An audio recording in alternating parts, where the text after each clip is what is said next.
Today, আজ, tomorrow, আগামীকাল, yesterday, গতকাল। আজকের পর থেকে যখনই অতীত, বর্তমান, ভবিষ্যৎ নিয়ে কথা বলবো, সবাই ইংলিশে বলতে পারবো যদি আমাদের এই নিয়মটা জানা থাকে, তাহলেই কিন্তু পারবো। খুবই সহজ কিন্তু।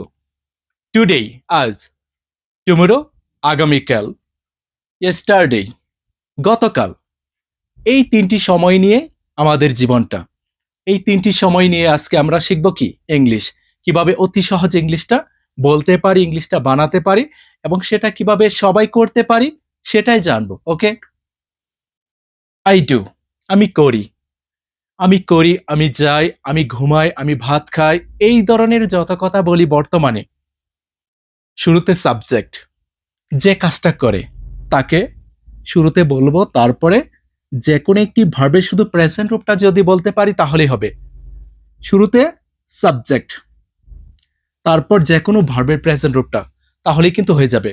আই ডু, আমি করি। আই গো, আমি যাই। আই ইট রাইস, আমি ভাত খাই। আই ডু, আমি করি। ইউ ডু, তুমি করো। আই গো, আমি যাই। ইউ গো, তুমি যাও। আই ইট রাইস, আমি ভাত খাই। উই ইট রাইস, আমরা ভাত খাই।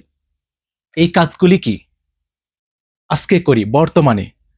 শুরুতে সাবজেক্ট, যেই কাজটা করে তাকে শুরুতে বসিয়ে দিব, তারপর যে কোনো ভার্বের প্রেজেন্ট রূপটা যদি বলতে পারি তাহলেই কিন্তু হয়ে যাবে। এখন যদি বলি যে আমি আগামীকাল কাজটা করব, আমি আগামীকাল ভাত খাবো, আমি আগামীকাল সেখানে যাব, সেই ক্ষেত্রে কি? শুরুতে সাবজেক্ট, শুরুতে সাবজেক্ট, তারপরে উইল। সকল সাবজেক্টের পরে হবে কি? উইল। তারপর এরকম ভার্বগুলি ইউজ করব, যে কোনো ভার্বের প্রেজেন্ট রূপটা ইউজ করব, তাহলেই হবে। আই ডু, আমি করি। আই উইল ডু, আমি করব। আই গো, আমি যাই। আই উইল গো, আমি যাব। আই ইট রাইস, আমি ভাত খাই। আই উইল ইট রাইস, আমি ভাত খাবো। খুবই সহজ কিন্তু। আই ডু, আমি করি আজকে। যদি বলি আগামীকাল করব, I will do. I go, আমি যাই, আজকে যাই। যদি বলি আগামীকাল যাব, I will go. I eat rice, আমি ভাত খাই। এখন কি? আমি ভাত খাই। ওকে? আজকে আমি কি? ভাত খাই। যদি বলি আমি আগামীকাল ভাত খাবো, আই উইল ইট রাইস। আশা করি ক্লিয়ার।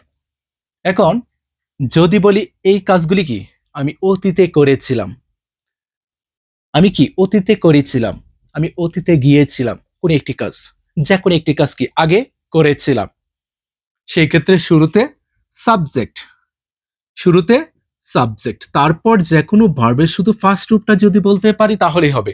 ফার্স্ট রূপটা ডু, এর ফার্স্ট রূপটা হলো কি? ডিড। গো, এর ফার্স্ট রূপটা হলো কি? Went.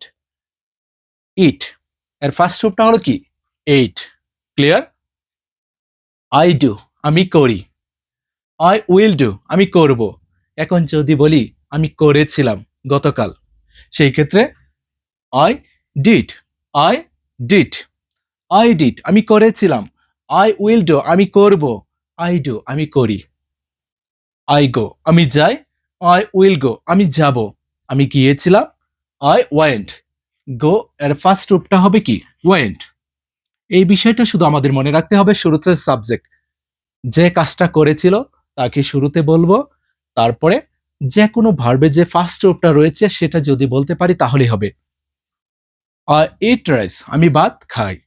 I will eat rice, আমি ভাত খাবো। আই এট রাইস, আমি ভাত খেয়েছিলাম। এই তিনটি নিয়ম যদি আমাদের জানা থাকে তাহলে সবাই কিন্তু ইংলিশটা তৈরি করতে পারবো, ইংলিশটা বানাতে পারবো। এটা হলো প্রেজেন্ট ইনডিফিনিট টেন্স, এটা হলো ফিউচার ইনডিফিনিট টেন্স, এটা হলো ফার্স্ট ইনডিফিনিট টেন্স। এই তিনটা টেন্স যদি আমাদের জানা থাকে, বর্তমান, ভবিষ্যৎ, অতীত, তাহলে এরকম শত শত কথা আজকের পর থেকে সবাই ইংলিশে বলতে পারবো। আমি যাই, আমি যাব, আমি গিয়েছিলাম।